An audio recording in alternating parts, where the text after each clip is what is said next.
মুভির শুরুতে বৃষ্টি ভেজা রাতের একটি দৃশ্য দেখা যায়। একটি গাড়ি থেকে একজন লোক নেমে একজন পথচারীকে রাস্তায় মেরে ফেলে। এরপর লোকটি লাশটি নিয়ে সেখান থেকে চলে যায়। এরপর দৃশ্যপট পরিবর্তন হয় এবং এক যুবককে দেখা যায় যার নাম জেইসান। জেইসান আত্মহত্যা করার জন্য তার পরিবার ও আত্মীয়স্বজনের স্মৃতিগুলো মুছে ফেলছে, কারণ সে অনেক টাকার দেনায় ডুবে গেছে যা শোধ করা তার পক্ষে অসম্ভব। তাই এইসব সমস্যার সমাধান করার জন্য সে গলায় ফাঁস দিয়ে আত্মহত্যা করতে যায়। যখনই সে ফাঁস দিতে যাবে এমন সময় কেউ তার দরজায় নক করে। বাইরে থেকে আওয়াজ আসে, জেইসান, তোমার জন্য নুডলস নিয়ে এসেছি। এটা শুনে জেইসান ভাবে, আমি তো মরেই যাব, মরার আগে নুডলসটা খেয়ে নিই। এরপর জেইসান দরজা খোলে এবং দেখে বাড়িওয়ালা এসেছে। জেইসান অনেক মাস ধরে বাড়ি ভাড়া দিচ্ছে না এবং তাকে খুঁজেও পাওয়া যায় না। এই কারণেই বাড়িওয়ালা তাকে ঘর থেকে বের করার জন্য এই কৌশল অবলম্বন করেছে। ভেতরে ঘরের খারাপ অবস্থা দেখে বাড়িওয়ালা ভকাঝকা শুরু করে এবং জেইসানকে বলে, কতদিন ধরে গোসল করিসনি, নোংরা গন্ধ বেরোচ্ছে তোর শরীর থেকে। এভাবে বাড়িওয়ালা জেইসানকে অপমান করতে থাকে। এই অপমান সহ্য করতে না পেরে জেইসান রেগে বাড়িওয়ালার মুখের উপরে দরজাটা বন্ধ করে দেয়। আবার জেইসান আত্মহত্যা করতে যায়। গলায় দড়ি দিয়ে ফাঁস দিতে যাবে তখন সে ভাবে, আমি তো আজ মরেই যাব, তাহলে তার আগে গোসলটা করে ফেলি। এরপর জেইসান পাশের পাবলিক বাথরুমে গোসল করতে যায়। এদিকে সেই খুনিকে দেখা যায় যে গতরাতে একজনকে মেরে ফেলেছিল। এর মানে সে সারা রাত গাড়িতেই কাটিয়েছে, কারণ গতরাতে অনেক বেশি ট্রাফিক ছিল। এ কারণে সে আর বাসায় যেতে পারেনি। হঠাৎ গাড়ি চালানোর সময় সে দেখে তার হাতে রক্ত লেগে আছে। তখন সে পাশের পাবলিক বাথরুমে পরিষ্কার হতে যায়। জেইসান যে পাবলিক বাথরুমে যায় সেখানে সে খুনিও গোসল করার জন্য আসে। খুনিকে দেখে জেইসান অদ্ভুতভাবে তাকিয়ে থাকে এবং লোকটির দামি ঘড়ি দেখে আফসোস করে। পাবলিক লকারে নিজেদের জিনিসপত্র রেখে দুজনেই গোসল করতে চলে যায়। জেইসান যখন গোসল করছিল তখন তার হাত থেকে সাবানটি পিছলে যায়। সেটি গিয়ে সেই খুনির পায়ের নিচে পড়ে যায় এবং সে পিছলে নিচে পড়ে যায় আর অজ্ঞান হয়ে পড়ে। তখন তার লকারের চাবিটি গিয়ে জেইসানের পায়ের কাছে পড়ে। এটি ফেরত দিতে গিয়ে জেইসান দেখে এটি সেই ধনী লোকটির। তখন জেইসান নিজের লকারের চাবির সাথে লোকটির লকারের চাবিটা বদল করে নেয়। এরপর সেই লোকটিকে সেখান থেকে হাসপাতালে নিয়ে যাওয়া হয়। জেইসান মনে মনে ভাবে, আমি তো মরেই যাব, তার আগে একবার ধনী হয়ে জীবনটা কাটিয়ে নিই। এরপর লোকটির সব জিনিস জেইসান পরে নেয় এবং তার বাড়িতে চলে আসে। এখন জেইসানকে দেখতে একজন ধনী লোকের মতোই লাগছে। বাইরে এসে সে বাড়িওয়ালাকে দেখে, তার কাছে গিয়ে সব পাওনা টাকা দিয়ে দেয় এবং বলে, আমার সামনে যেন তোমাকে কয়েক মাস আর না দেখি। এটা বলে সে সামনের কয়েক মাসের অগ্রিম ভাড়াও দিয়ে দেয়। জেইসান জামার পকেট থেকে একটা চাবি পায়, যেটা সেই খুনির গাড়ির চাবি।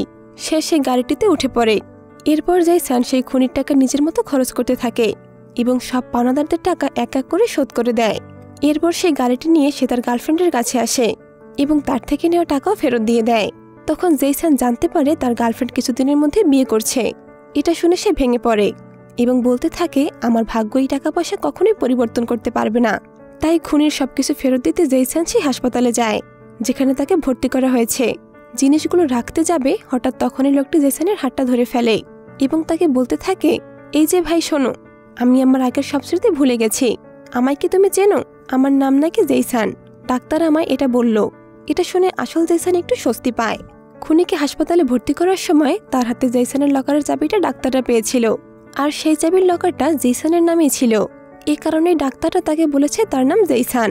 এগুলো শুনে আসল জেইসান সবকিছু বুঝতে পারে এবং জিনিসগুলো নিয়ে সেখান থেকে বেরিয়ে পড়ে। খুনি সুস্থ হয়ে জেইসানের কাছে যায়, কিন্তু তার কাছে মাত্র $2 ছিল। উপায় না পেয়ে যে মেয়েটি তাকে হাসপাতালে ভর্তি করেছিল সেই মেয়েটিকে অনুরোধ করে টাকা ধার দেওয়ার জন্য, বলে পরে সব টাকা সে দিয়ে দেবে। মেয়েটিও রাজি হয়ে যায়। এরপর মেয়েটি খুনিকে বাড়ি পৌঁছে দিতে তার সাথে যায়। জেইসানের আইডি বের করে দেখে তার বয়স 32 বছর, কিন্তু তাকে দেখে তা মনে হয় না। যেহেতু খুনির স্মৃতি নেই তাই তার এটা মেনে নেওয়া ছাড়া আর কোনো উপায় নেই। খুনির সাথে সেই মেয়েটির নাম রিনা। দুজন খুঁজতে খুঁজতে জেইসানের বাসায় আসে। তখন রিনা খুনির রুমের এই বাজে অবস্থা দেখে ভাবে হয়তো তার টাকা পাওয়ার আশা ছেড়ে দিতে হবে। খুনিও অবাক হয়ে তাকিয়ে থাকে। সে ভাবে, কি করে আমি এত নোংরা ঘরে থাকতাম। রুমে সেই ফাঁসের দড়িটা দেখে সে বলে, হয়তো আমি কোনো কারণে আত্মহত্যা করতে চেয়েছিলাম। খুনি বলে, যেভাবেই হোক না কেন আমার স্মৃতি ফেরত পেতে হবে। সেই সময় মেয়েটির একটি কল আসে এবং সে চলে যায়। অন্যদিকে জেইসান গাড়িতে বসে ভাবতে থাকে এখন সে কি করবে। এরপর জেইসান গাড়িটি নিয়ে সেই খুনির বাড়িতে যায়, কারণ সেই বাড়ির ঠিকানা গাড়ির সাথে সক্রিয়ভাবে সংযুক্ত ছিল। সেখানে এই বিশাল বাড়ি দেখে সে হতবাক হয়ে যায়। বাড়িতে ঢুকে সে ড্রেসিং রুমে যায় এবং সেখানে পুলিশের অনেক পোশাক দেখে। সে ভাবে সে হয়তো অনেক বড় কোনো অফিসার। টিভি চালিয়ে জেইসান একটি মেয়েকে জগিং করতে দেখে। সে চ্যানেল পরিবর্তন করতে গেলে দেখে এটি একটি সিসিটিভি, কোনো টিভি নয়। অন্যদিকে খুনি নিজের স্মৃতি ফেরানোর চেষ্টা করতে থাকে। সে অপরিষ্কার বাড়িতে না থাকতে পেরে মুহূর্তের মধ্যে জেসনের বাড়িটি পরিষ্কার করে ফেলে। খুনি বুঝতে পারে সে তো পরিষ্কার পরিচ্ছন্ন একজন মানুষ, আর এটা খাতায় লিখে রাখে। এরপর সে পাশের লোকজনের সাথে কথা বলতে যায়, কিন্তু কেউই তার সাথে কথা বলতে আসে না। তখন একজন লোক তার স্ত্রীর সাথে ঝগড়া করে এদিকে আসতে থাকে। খুনি তাকে কিছু বলতে গেলে তাদের মধ্যে মারামারি শুরু হয়ে যায়। খুনি কুংফু ফাইট স্কিল দিয়ে লোকটিকে হারিয়ে ফেলে। সবকিছু ভুলে গেলেও তার ফাইট স্কিল সে ভোলেনি। এটা জেনে সে একটি সূত্র পায় এবং সেটা খাতায় নোট করে রাখে। কথায় আছে মানুষ অভ্যাসের দাস। জেসন তার সেই বদঅভ্যাস এই বাসায় এসেও শুরু করে। খাবার খেয়ে সে চারপাশ অপরিষ্কার করে সোফায় ঘুমিয়ে পড়ে। আর যখন তার ঘুম ভেঙে যায় সে দেখে সিসিটিভির মেয়েটা আত্মহত্যা করার চেষ্টা করছে। তখন সে ইমার্জেন্সিতে কল দিতে যাবে, এমন সময় দেখে মেয়েটি সত্যি সত্যি আত্মহত্যা করছে না, বরং সে আত্মহত্যা করার অনুশীলন করছে। অন্যদিকে প্রথমবারের মতো সিগারেট খেয়ে খুনির অবস্থা খারাপ হয়ে পড়ে। রিনা তখন সেখানে আসে এবং তাকে সাহায্য করে। খুনিও বুঝে যায় সে কোনোদিন সিগারেট খায়নি, কারণ সে কি পারে আর কি পারে না এই সবকিছু সে খুঁজে বের করার চেষ্টা করে এবং সবকিছু রিপোর্ট খাতায় লিখে ফেলে। খুনি বলে সে খুব ভালো ছুরি চালাতে পারে। রিনা এটা শুনে তাকে একটি কাজ দেওয়ার জন্য রেস্টুরেন্টে নিয়ে যায়, যাতে সেখানে সে সবজি কাটতে পারে। রিনা তার মাকে বলে তাকে এখানে চাকরি দেওয়ার জন্য, কিন্তু তার মা এটা মানতেই চাইছিল না, কারণ তাদের তো ছোট একটি রেস্টুরেন্ট। রিনা তার মাকে সেই ধারের টাকার কথা বলে। এটা শুনে রিনার মা তাকে নিতে রাজি হয় এবং বলে তাকে বলো যেন একটু হাসি খুশি থাকে, নয়তো তাকে দেখে এখানে কোনো কাস্টমারই আসবে না। এদিকে জেসনের খুব ক্ষুধা পায়, তাই সে সব জায়গায় খাবার খুঁজতে থাকে, কিন্তু সে কিছুই পাচ্ছিল না। তখন সে একটি বিস্কুটের বক্স পায়। সেটা খুলে দেখে তাতে বান্ডিল বান্ডিল টাকায় ভর্তি। সেখান থেকে টাকা নিয়ে সে অনলাইনে খাবার অর্ডার দেয়। কিছুক্ষণের মধ্যেই খাবার চলে আসে। জেসন দেখে সেখানে দামি ব্র্যান্ডের মদ রাখা আছে। সেখান থেকে একটা মদের বোতল টান দিতেই একটা গোপন রুম বেরিয়ে আসে। তখন জেসন তার ভেতরে যায় এবং দেখে সেখানে অনেক প্রতিরক্ষার সরঞ্জাম, আইডি কার্ড আর পোশাক রাখা আছে। জেসন ভাবে হয়তো সে কোনো গোপন মিশনে ছিল। তখন সেখানেই জেসন সেই মেয়েটিকে দেখে এবং কিছু লোকের ছবি দেখে যারা মেয়েটিকে মারতে চায়। জেসন তখন বুঝতে পারে হয়তো লোকটি এই মেয়েটিকে সবার থেকে নিরাপদে রেখেছে। জেসন আফসোস করতে থাকে যদি আজ সেই লোকটির স্মৃতি থাকতো তাহলে হয়তো এই মেয়েটি বেঁচে যেত। জেসন নিজেই ওই মেয়েটিকে বাঁচাতে চায় এবং বলতে থাকে এত সুন্দর মেয়েটিকে সে মরতে দেবে না। যে মহিলা তাকে খাবার ডেলিভারি দিয়েছিল জেসন তাকে ওই সিসিটিভিতে দেখতে পায়। সে ওই মেয়েটিকে খাবার দিচ্ছে। এটা দেখে জেসন নিশ্চিত হয়ে যায় ওই মেয়েটি এই বিল্ডিংয়েই আছে, আর ওই মেয়েটিকে জেসনের ভালো লাগতে শুরু করে। এ কারণে জেসন সার্ভিস বয় সেজে সব রুমে গিয়ে মেয়েটিকে খুঁজতে থাকে, কিন্তু কোথাও পায় না। এরপর হঠাৎ সে লক্ষ্য করে যখন এই মেয়েটি নিচে পড়ে যাচ্ছিল তখন উপর থেকে আওয়াজ আসে। তাই সে উপরের তলায় যায় এবং মেয়েটিকে খুঁজে পায়, কিন্তু কথা বলতে গেলে মেয়েটি কোনো কিছুই বলে না এবং দরজা লাগিয়ে চলে যায়। অন্যদিকে খুনির সেই ছুরি চালানোর দক্ষতার কারণে সে অনেক ধরনের খাবার বানাতো, আর তা কেনার জন্য দোকানের লাইন লেগে যায়। এইসব দেখে রিনা ও তার মা অনেক খুশি হয়। খুনি নিজেই জানে না যে সে এত ভালো খাবার বানাতে পারে। রিনার মা বলে প্রতি মাসে 25 তারিখে তোমাকে বেতন দেওয়া হবে। পরের দিন ছিল 25 তারিখ, তাই খুনি ক্যালেন্ডারের 25 তারিখ উল্টালে একটি জায়গার নাম লেখা দেখতে পায়। তখন সে নিজের স্মৃতি পাওয়ার জন্য সেই জায়গায় চলে যায়। সেখানে গিয়ে দেখে একে একে লোকেদের গাড়িতে তোলা হচ্ছে। খুনিও তাদের সাথে চলে যায় এবং গিয়ে দেখে এটি একটি শুটিং স্পট, কিন্তু খুনিকে যে কাজটি দেওয়া হয় তা সে ঠিকমতো করতে পারে না। এতে পরিচালক তার উপর রাগারাগি করে। এরপর খুনি সেখান থেকে জেসনের বাড়ির ঠিকানা খুঁজে নেয়। সেই জায়গায় গিয়ে খুনি এক নাপিতকে দেখে।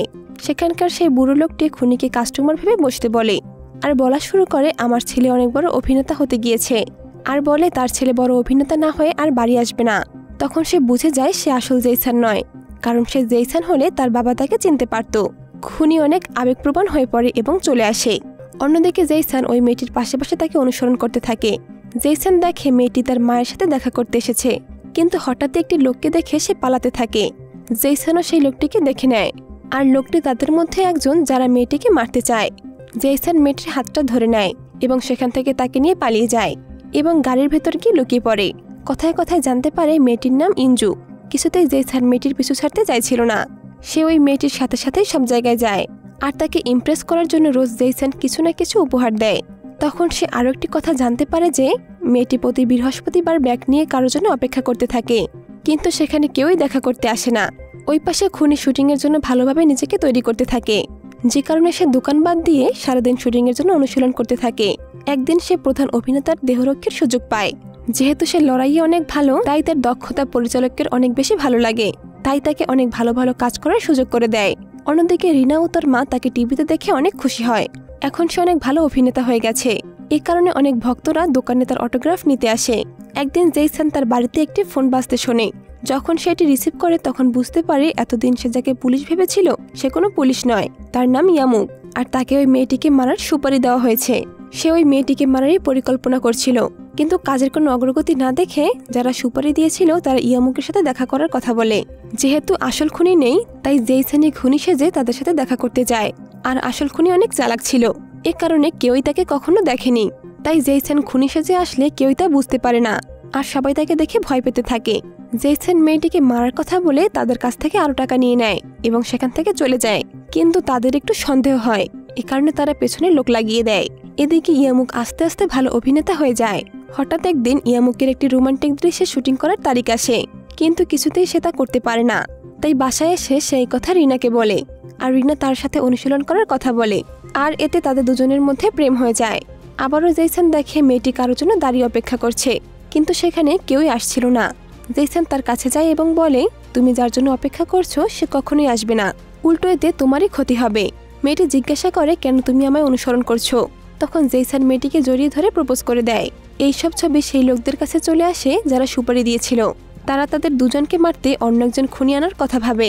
অনেক খুনি পেলেও তারা বুঝে উঠতে পারে না কাকে দিয়ে এই কাজটি করাবে। অন্যদিকে ইয়ামুক রিনাদের সাথে ঘুরতে বের হয়। সেখান থেকে তারা বাড়ি ফিরে আসছিল। তখন অনেক বৃষ্টি হয়। এই বৃষ্টি দেখে তার সেই বৃষ্টি ভেজা রাতের কথা মনে পড়ে যায়, যা আমরা মুভির শুরুতে দেখেছিলাম। আর তার সবকিছু মনে পড়ে যায়। এদিকে জেইসন ও ইঞ্জু অন্য জায়গায় চলে গেছে, যাতে তারা সব সমস্যা থেকে দূরে থাকতে পারে। ইয়ামুকের সব স্মৃতি ফিরে এসেছে, তাই সে বাড়ি ফিরে আসে এবং বাড়ির এই হাল দেখে সে বুঝে যায় এইসব জেইসনের কাজ। এরপর ইয়ামুক কিছুক্ষণের মধ্যে জেইসনের অবস্থান খুঁজে ফেলে এবং দেখা করতে সেখানে চলে যায়। জেইসন তাকে দেখে দরজা খুলতে না চাইলে সে জোর করে ঢুকে পড়ে। জেইসন বলে, এই সেই খুনি যে তোমাকে মারতে চায়। ইয়ামুক তাকে বলে, তুমি আমার ব্যাপারে কি জানো? আমি সন্ত্রাসীদের কাছ থেকে ঠিকই টাকা নিই, কিন্তু তাদের আমি মারি না। আমি অভিনয় করে পরে আবার ছেড়ে দিই। আসলে শুরুতে যে লোকটিকে মারার দৃশ্য দেখা যায় সেখানে সে লোকটিকে সে মারেনি, পরে আবার ছেড়ে দিয়েছে। কিন্তু এখন নতুন খুনি ঠিক করায় তাদের বাঁচানোর জন্য ইয়ামুক তাদেরকে বিদেশ পাঠাতে চায়, কিন্তু এতে তারা রাজি হয় না। জেইসন বলে, আমি যদি মরেও যাই তাহলে কারো কোনো ক্ষতি হবে না। তখন ইয়ামুক জেইসনকে বলে, তোমার বাবার স্বপ্ন তুমি একজন অনেক বড় অভিনেতা হয়ে বাড়ি ফিরবে। তখন তারা অন্য একটি পরিকল্পনা করে, জেইসন ইঞ্জুকে মারবে, এরপর ইয়ামুক আবার জেইসনকে মারবে। তবে এই সবটাই হবে একটা অভিনয়। তখন সেখানে হঠাৎ রিনা আসে। ইয়ামুক রিনাকে বলে, আমি আমার স্মৃতি খুঁজে পেয়েছি, কিন্তু আমার এই জীবনে আমি তোমায় কোনোভাবেই জড়াতে পারবো না। আর সেখান থেকে চলে যায়। পরিকল্পনা অনুযায়ী জেইসন ইঞ্জুকে মেরে ফেলে। এরপর সেখানে ইয়ামুক আর জেইসনের মারামারি শুরু হয়। সেই সন্ত্রাসীরা বলতে থাকে, একজনকে মারতে দুইজন খুনি কিভাবে হয়? তখন অন্য একজন বলে, ওকে মারতেই অন্য একজন খুনিকে টাকা দেওয়া হয়েছে। সবকিছু পরিকল্পনা মতো হচ্ছিল, কিন্তু সেখানে হঠাৎ রিনা এসে পড়ে। এই অবস্থায় ইয়ামুক রিনাকে কিছু বোঝাতে না পেরে সন্ত্রাসীদের সমস্যা দূর করতে বুদ্ধি করে একটি খালি কন্টেইনার তাদের উপর ফেলে দেয়। এরপর সেখানে নকল রক্ত ছিটিয়ে দেয়, যাতে তারা বিশ্বাস করে নেয় সবাই মারা গেছে, কিন্তু আসলে তারা কেউই মরেনি। এখন ইয়ামুকও তার পুরনো জীবনে ফিরে যায় না। সে একজন অভিনেতা হয়েই বেঁচে থাকতে চায় এবং জেইসনকেও সে অভিনয় করার সুযোগ করে দেয়। আর এভাবেই এই মুভিটি শেষ হয়ে যায়। তো বন্ধুরা, কেমন লাগলো আজকের এই মুভিটি অবশ্যই কমেন্ট করে জানাবেন। এতক্ষণ মনোযোগ সহকারে সম্পূর্ণ ভিডিওটি দেখার জন্য অসংখ্য ধন্যবাদ।